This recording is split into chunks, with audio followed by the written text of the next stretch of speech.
Hello, this is your reading lesson. We're going to be reading Because of Winn-Dixie. This week's I can statement for reading. I can describe a character's feelings or thoughts using specific examples from the story.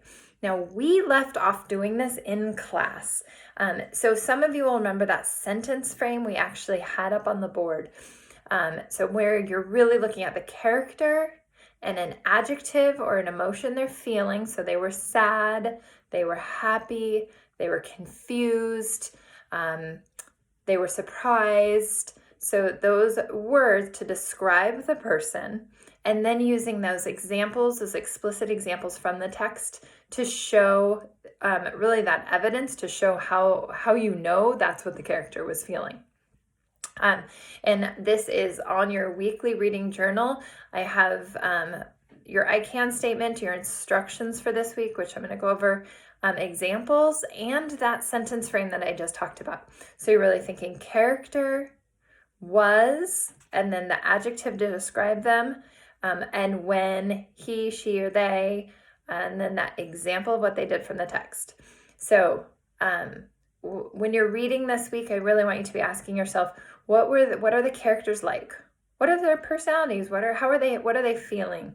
And what did they do in the story that makes you say that? So that's that second part of that sentence frame.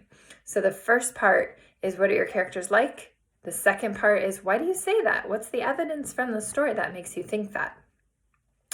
Same thing, or so we're really thinking about what the feelings and thoughts of your characters. So what are they like, or what do they feel? Okay, so those are the two things you're looking for.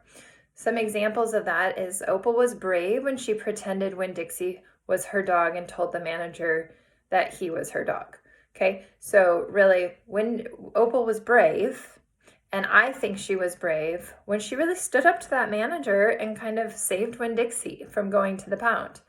Another example would be the preacher was surprised and scared, so I'm using two adjectives to describe him, when Opal asked him to tell her about her mother, and he stopped rubbing Winn-Dixie's head and stood real still. So I think when Opal asked him, the evidence that I have from the text that he was scared and surprised was he had been petting Winn-Dixie and he stopped and he stood really still. And that to me kind of shows someone who's a little scared to talk about something. And the text even goes on in that section to talk about how Opal was afraid that he was going to be like the turtle and pull his head back in the shell. So that would be kind of him being scared to talk about her mom. So we're going to keep reading chapter 4. All of the things I just talked about are up on your reading journal. Again, those instructions for what you should be doing while you're reading independently this week, examples of things you can be recording, and that sentence frame that you can use in recording in your reading journal.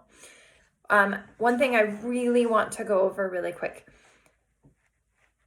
I would say number one fantastic thing you can do every day is read for, I would say, at least 30 minutes. 20 to 30 minutes is really where I want you reading every day independently.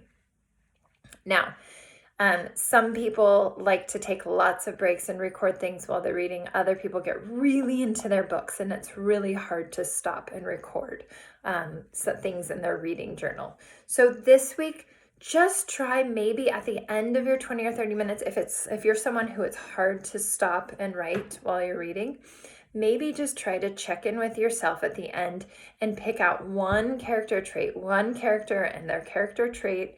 So kind of what they were feeling or what they were acting like, and then give that examples from the text to show how you know that, how they were, that adjective that describes them.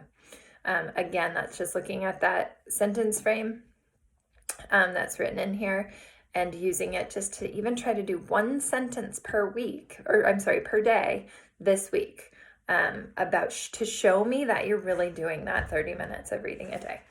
All right. We've got chapter 4. 1, said the preacher. We were sitting on the couch and Winn-Dixie was sitting between us. Winn-Dixie had already decided that he liked the couch a lot. 1, said the preacher again. Winn-Dixie looked at him kind of hard. Your mama was funny. She could make just about anybody laugh. 2, he said. She had red hair and freckles. Just like me, I said. Just like you, the preacher nodded. So I could even stop right there and say, Opal felt happy when she heard the preacher say that her mama had red hair and freckles just like her. Okay, so that's as simple as it has to be. Just really saying, what was the emotion felt by your character, and how do you know that? That's all I'm looking for this week. Just like you, the preacher nodded. 3, she liked to plant things. She had a talent for it. She could stick a tire in the ground and grow a car. Winn-Dixie started chewing on his paw, and I tapped him on the head to make him stop. 4, said the preacher. She could run fast. If you were racing her, you couldn't even let her get a head start because she would beat you for sure. I'm that way too, I said.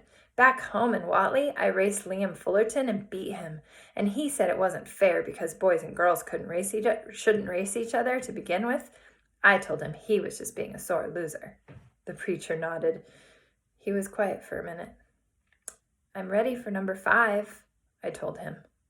5, he said. She couldn't cook. She burned everything, including water. She had a hard time opening a can of beans. She couldn't make a head nor tail of a piece of meat. 6, the preacher rubbed his nose and looked up at the ceiling. Winn-Dixie looked up too. Number 6 is that your mama loved a story. She would sit and listen to stories all day long. She loved to be told a story. She especially liked funny ones, stories that made her laugh. The preacher nodded his head like he was agreeing with himself. What's number 7? I asked. Let's see, he said. She knew all the constellations, every planet in the nighttime sky, every last one of them. She could name them and point them out, and she never got tired of looking up at them. Number 8, said the preacher with his eyes closed, was that she hated being a preacher's wife.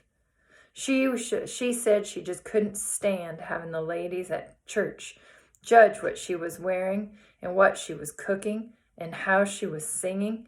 She just said it made her feel like a bug under a microscope. Winn-Dixie lay down on the couch. He put his nose in the preacher's lap and his tail in mine. 10, said the preacher. 9, I told him. 9, said the preacher. She drank. She drank beer and whiskey and wine.